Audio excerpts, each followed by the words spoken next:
Okay, now we're on. What I'll do Kevin called me about a month ago to do this, and ever since we've been started getting together, it's just one thing has come out with another to try to stop us. Melissa had problems with the computer. We've just had one thing after another. And all that is Satan trying to shut us.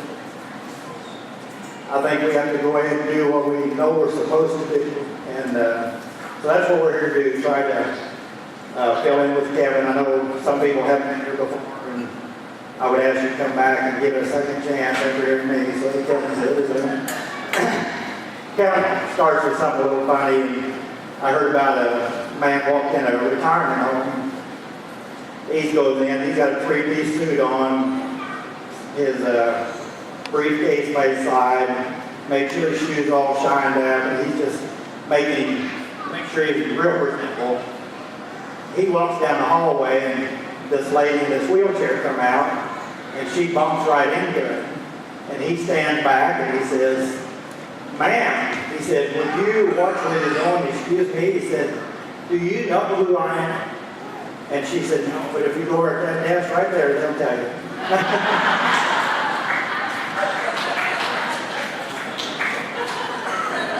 Sometimes we like to feel like we're pretty important and nobody can stop us. And that just kind of brought him back to reality there.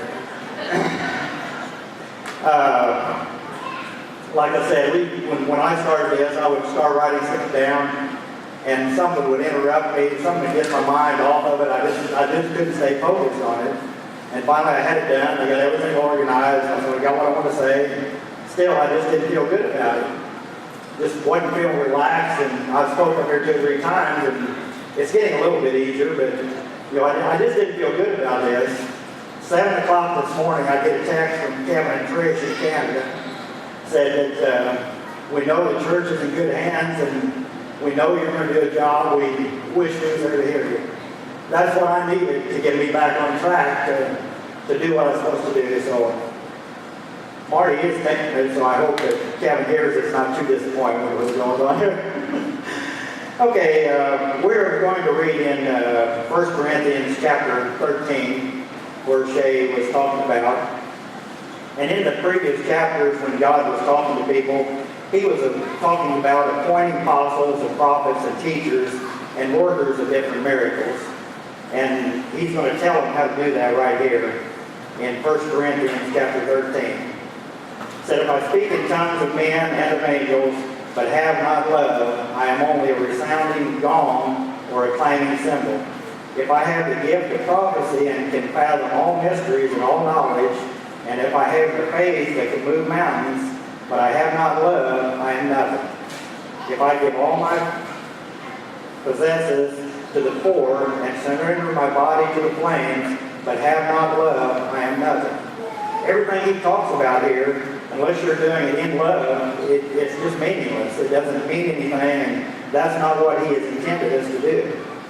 Let's go on. Love is patient, love is kind, it does not envy, it does not boast, it is not proud, it is not rude, it is not self-seeking, it is not easily angered, it keeps no record of wrongs. Love does not delight in evil, but rejoices with the truth. It always protects, always trusts, always hopes, and always perseveres. Love never fails, but where there are prophecies, they will cease. Where there are tongues, they will be still. Where there is knowledge, it will pass away. For we know in part, and we prophecy in part, but when perfection comes, the imperfection disappears. When I was a child, I talked like a child, I thought like a child, I reasoned like a child. When I became a man, I put childish ways behind me. Now we see but a poor reflection as in a mirror, then we shall see face to face. Now I know in part, then I shall know fully, even as I am fully known. And now these 3 remain, faith, hope, and love, but the greatest of these is love. And what he's telling us is here is that as we grow, we could continue to love and get along with other people. We know that there's people that we're not going to agree with all the time. We might not agree with what they do, or how they act, or even how they dress, or what color they are, or anything about them. but we're just to love them. That's all we're required to do. It's not for us to judge them of what they're doing, it's just to do it. Now, if they sin, we're not supposed to love the sin, we're to hate the sin, but we do love the sinner. Because nobody is perfect, and all of us are sinners, and fall short of the glory of God. I seen a quote on the internet a while back, so you know it's going to be true. It says, "Love everyone, I will sort them out later. Signed, God." So that's not for us to judge people or look down on them. We're just supposed to show them love. There's a lot of people, in fact, I have neighbors right by me. I can tell they don't have love in their heart, but all we can do is just show them love. We've got to react the same way, and we can't look at how their reaction is to us. We've got to do what we're supposed to do, and then that's all there is to it. There was a woman went to church, and she went up and told the pastor, and she said, "I don't think I'm going to be able to come to this church anymore." And he said, "Well, that's fine." So not all people got along, but he said, why do you not want to come here anymore?" She said, "Well, when I'm here, I just hear people gossiping all the time and not treating each other nice, and feel like they're pointing fingers at each other." And she said, I just can't be a part of that." He says, "Wait right here a minute." He goes and gets her a glass of water, fills that water to the very top. And he said, "Now, you do this, and then after that, if you want to leave, you can leave. I want you to walk around the people in this church and make a complete circle of church 3 times."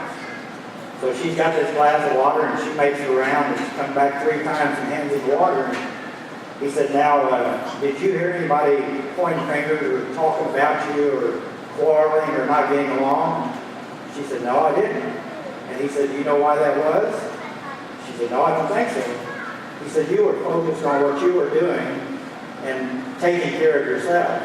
You were looking at what you need to be doing instead of looking at how everybody else is reacting." So I thought that was a good example of a lady that, sometimes we like to point fingers and criticize each other, and there's times that we need to just look at ourselves and see what we're supposed to be doing. While we're in church, we're supposed to be growing and loving on each other. Let's go to Romans chapter 12, verse 9 and 13.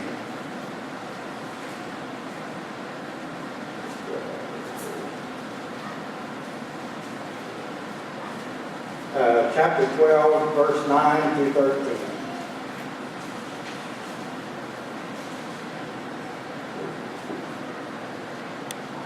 Says the commandments: do not commit adultery, do not murder, do not steal, do not covet, and whatever other commandments there may be, are summed up in this one rule: love your neighbor as yourself. Love does no harm to its neighbor. Therefore, love is the fulfillment of the law. So we're not to get even with them or do anything like that. You just go ahead and love and just let it be. You've done your part, and that's what we're to do. There's a lot of people that we shouldn't expect anything back in love. You just do what you're supposed to do and let them react however they're going to, because God has to get their heart ready to hear what you're trying to tell them. And they might be waiting for the right person to come tell them that. It might come from somebody else, but you just do what you're supposed to do, and that's all we can do about it. We're all learning to be better at love. So if you're one that's not good at that, and someone shows you love, try to think about passing on to other people. You've heard about people going through the line, the drive-through line, and paying for the person behind us. You would be surprised how far that goes when that does that. I've heard of 2 or 3 cars going back. It wakes them up and makes them realize they should be doing that. So, and I hope too that even when you step in this building, that you felt the love in this building, and you felt the people love, and you'll come and greet you and make you feel at home.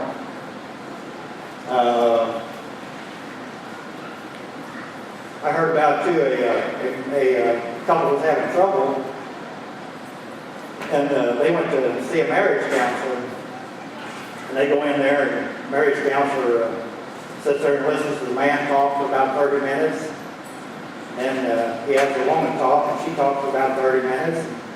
The guy sits there and listens, and the counselor says, "Well, I think I see the problem here." He gets up, asks the woman to stand up, he reaches around and grabs her and leans her over and he gives her a big kiss for about 10 seconds. Asks her to sit back down, and the counselor goes back and sits at his desk and looked at the man and he said, now, she needs this 3 times a week. And the guy said, well, I play golf on Friday, but I can bring her on Monday and Tuesday. So everyone is going to need love, and they are going to find it some way. It's kind of like, I think about a lot of kids at a certain age. If they're not shown attention and love at home, and they go outside and there's somebody who's going to show them love. And they're going to be drawn in the wrong direction, the wrong place. So we need to make sure that when they're at home, that they are loved and that they watch how you love and take care of other people. There's another thing, everybody, there's a lot of people different. Some people will talk about what they need all the time, how you can help me, and they're always asking for stuff. And sometimes those kind of people need to look at themselves, and if they will think about what they can do to help others instead of thinking about their problem, that will get their mind off that and it'll pass it on to them. And then there's other people that are afraid to ask for help. They think they can do it on their own, and they're afraid to ask anybody to come help them do anything. And the reason I said that, there's 2 kinds of people. If you're either giving the blessing to somebody or you're accepting it, if you don't do both, if you don't help them or you don't accept what they're offering to help you, you're depriving of 2 blessings. Them of being one giving it to them, and the other one receiving it. So we make sure, don't feel like you can do it all on your own. I remember one time in all my years, I lost my job once. And we've always been able to in a shape to help other people. And that was one time, we didn't have a job, Mary wasn't working at that time, we had no money coming in. There was people come to us and offered to do stuff. And the first thing I kept saying, no, I don't want it. We're okay, don't do it. And we all feel that way. And there were some people who went ahead and give us stuff, and they said, when you get back on your feet, you do it, give it back if you want to do it. We're giving this to you to do what you want. And after you've been on the other side of it and see how that is, you realize that you see why they do what they do when you offer to help. But sometimes you need to just go do something, don't say anything to them. Try to go by and get it done and don't say nothing and see what happens. And sometimes that's a good way to help people, and that will make them realize there's somebody loving me and I don't know who it is. Who cares who it is? As long as they're accepting love, that's all that matters. Let's go to 1 John chapter 4. I just found love all over when we started reading this. It's just unbelievable. And the reason I said that is my paper fell out. I told you this was going to be a hard day. But we will survive. I forgot everything. 1 John chapter 4.